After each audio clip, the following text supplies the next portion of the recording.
বাড়িতে রুটি বানানোর সময় ভুল করেও এই তিনটি ভুল করবেন না, নয়তো জীবনে অনর্থ হয়ে যাবে এবং মৃত্যু পর্যন্ত তার ফল আপনাকে ভোগ করতে হবে।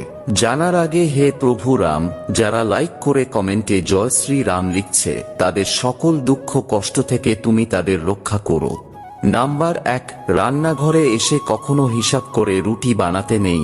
এমনটা করলে তা দারিদ্রতাকে নিমন্ত্রণ জানানো হয়, তাই রান্নাঘরে 2-4টে রুটি বেশি করেই বানানো উচিত। তাছাড়া এতে মা অন্নপূর্ণাও খুব খুশি হন। নাম্বার 2, রান্নাঘরে ভুল করেও কখনো বাসি আটার রুটি বানাবেন না। এতে করে পুরো পরিবারকে রাহুর গ্রাস সহ্য করতে হয়, যার কারণে স্বামী স্ত্রীর মধ্যে ঝগড়া হয়। নাম্বার 3, শাস্ত্র অনুযায়ী প্রথম রুটি পরিবারের সদস্যদের খাওয়াতে নেই। প্রথম রুটি কোনো গাইকে আর শেষ রুটি কুকুরকে খাওয়াতে হয়। এমনটা করলে জীবনে কখনো দুঃখ আসে না।